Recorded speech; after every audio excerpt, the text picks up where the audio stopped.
النهارده في مصر تم الاعلان عن ريدمي نوت 13، والجهاز ده بصراحه فيه حاجات كتير قوي شدتني فيه. في الفيديو ده هقول لك على عيوب ومميزات الجهاز وكل المواصفات اللي بتيجي في الموبايل ده. فمن غير كتير خلينا نبدا الفيديو بسرعه، ولكن قبل ما نبدا بس تعمل لايك للفيديو، وكمان انزل سبسكرايب للقناه، اشترك في القناه عشان نوصل ل 100,000 مشترك في اقرب وقت، وفعل زر الجرس عشان يوصل لك كل الفيديوهات الجديده. ويلا بينا نبدا الفيديو سريعا جدا جدا. بسم الله الرحمن الرحيم. في مؤتمر شاومي النهارده بصراحه اكتر حاجه شدت انتباهي في الجهاز ده هو تصميم الجهاز. تصميم الجهاز اي نعم بيجي من البلاستيك، ولكن تصميم الظهر اللامع ده شكله شيك قوي، وكمان بيحسسني ان هو ازاز. يعني الوهله الاولى وانا شايف ظهر الجهاز حسيت ان الجهاز ازاز مش بلاستيك. وخلي بالك ميزه ان الظهر هنا بيجي من البلاستيك ان وزن الجهاز هنا خفيف. وزن الجهاز 188 جرام، هو وزن في الايد ممتاز جدا للناس اللي ما بتحبش الاجهزه التقيله. انا واحد من الناس مش بحب الاجهزه التقيله خالص، فالجهاز زي كده وزنه هيكون في الايد ممتاز. وكمان الجهاز بيجي مقاوم لقطرات المياه، مش للمياه والغبار، لا لقطرات المياه، بمعيار اي بي 54. والمعيار ده طبعا بالنسبه للفئه السعريه اللي بيجي فيها الجهاز ده شيء كويس. وطبعا لو عايز تعرف سعر الجهاز اقول لكم سعر الجهاز في اخر الفيديو. وصدقني تاني اكتر حاجه عجبتني في التصميم هنا ويمكن في الجهاز ككل هو تصميم الشاشه. تصميم الشاشه اللي بيجي بهول بانش صغيره وبحواف قليله جدا جدا بالنسبه للفئه السعريه اللي بيجي فيها الجهاز ده، لان الجهاز يعتبر فئه اقتصاديه. فالجهاز فعلا تصميم الشاشه بتاعه خرافي، وانا من وجهة نظري ده افضل جهاز كتصميم في الفئة الاقتصادية هو الجهاز ده. خليني اقول لك مش بس الحاجات دي اللي مبهرة، الشاشة كمان كمواصفات حلوة جدا. يعني مثلا الشاشة هنا بتيجي اموليد وبمساحة 6.67 انش، وبتيجي بريزوليوشن 2400 بكسل في 1080 بكسل، يعني بمعدل كثافة بكسلات 395 بكسل لكل انش.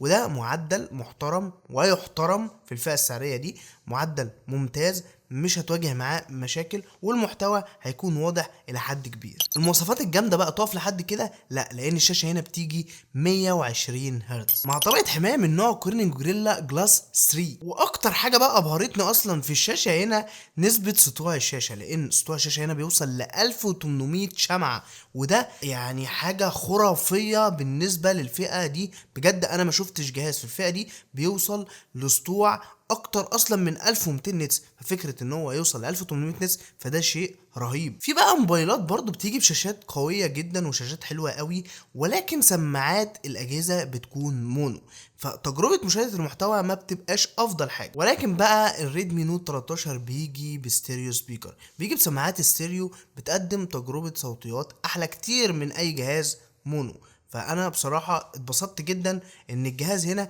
بيجي بصوت محيطي، صوت بيطلع من سماعة المكالمات والسماعة الرئيسية، فده هيقدم لك تجربة مشاهدة مع صوت حلوة جدا. اما بقى بالنسبة لأداء الجهاز ده، فالجهاز بيجي بمعالج السناب دراجون 685، وده نفس المعالج اللي كان موجود في ريدمي نوت 12 4G، ونفس المعالج اللي موجود في الريلمي سي 67 ال 4G برضه. والجهاز هنا بيجي بثلاث اصدارات، مساحة 128 مع 6 جيجا بايت رام، ومساحة 128 مع 8 جيجا بايت رام، ومساحة 256 مع 8 جيجا بايت رام. عامة خليني اقول لك على اسعار الاجهزة قبل ما اكمل.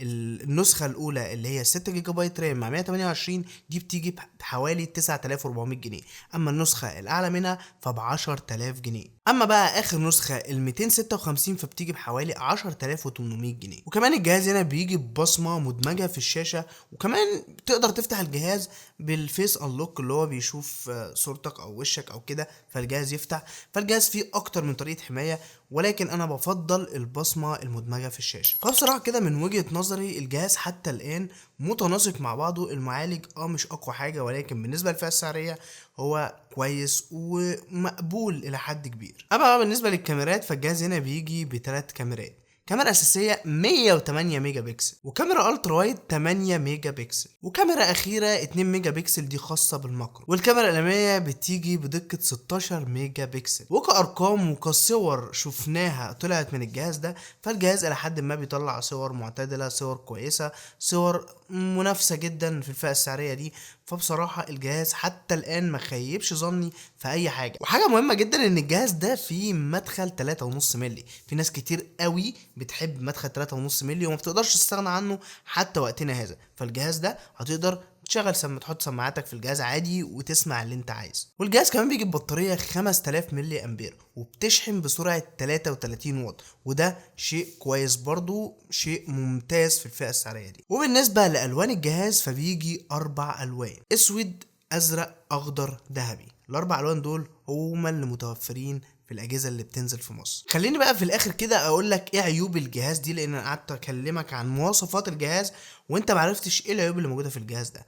انا بالنسبه لي يعني هي عيوب ومش عيوب في نفس الوقت، لان العيوب دي المفروض تبقى في فئه اعلى شويه ساعتها تبقى عيوب، انما في الفئه دي ده شيء عادي. اول حاجه ان الجهاز ما بيصورش 4K وده شيء عادي في الفئه السعريه دي. تاني حاجه زي ما قلت لكم ان المعالج ده اداؤه متواضع الى حد ما، مش اقوى حاجه، مش معالج حلو، مش معالج ممتاز، معالج متوسط ومش افضل حاجه. تالت حاجه حته ان هو مصنوع من البلاستيك، ده شيء مميز ان هو بيخف الوزن والكلام ده كله، ولكن انا كماسكة جهاز ما بحسش ان الجهاز مسكته حلوه. ولكن ده طبعا مفروض في الفئات الاعلى من كده، فانا دي يعني ما تاخدهاش، انا بدردش معاك، ده مش عيب في الجهاز. اي جهاز في الفئه السعريه دي هتلاقيه مصنوع من البلاستيك، فده ما تاخدوش عيب، انا بدردش معاك مش اكتر. صحيح نسيت اقول لك، والجهاز ده فيه سنسور الاي ار اللي هو بيتحكم في الاجهزه زي التلفزيون زي التكييف، تقدر تشغل بيه تلفزيون او تكييف. يعني انتوا عارفين المستشعر ده، ناس كتير قوي عارفاه لانه كان منتشر جدا قبل كده، هو موجود في الجهاز ده، فده شيء مميز برضه. واكتر حاجه كمان بتميز الجهاز ده قبل ما ننهي الفيديو ان الشاحن وكابل الشاحن بيجوا في العلبه، وكمان بيجي معاهم كفر عشان تحمي الجهاز بتاعك اول ما تطلعه من علبه. بس كده وبكده نكون وصلنا لنهايه الفيديو. ولو عجبك الفيديو ما تنساش تعمل لايك، ولسه ما اشتركتش انزل اعمل سبسكرايب دلوقتي على القناه، اشترك في القناه عشان نوصل ل 100000 مشترك في اقرب وقت، وفعل زر الجرس عشان يوصل لك كل الفيديوهات الجديده. ولينك الانستجرام عندك في الكومنت، لو عندك اي استفسار كلمني هناك. وما تنسوش طبعا تتفرجوا على الفيديو اللي فاتت، وانتظروا الفيديو الجاي، واشوفكم على خير.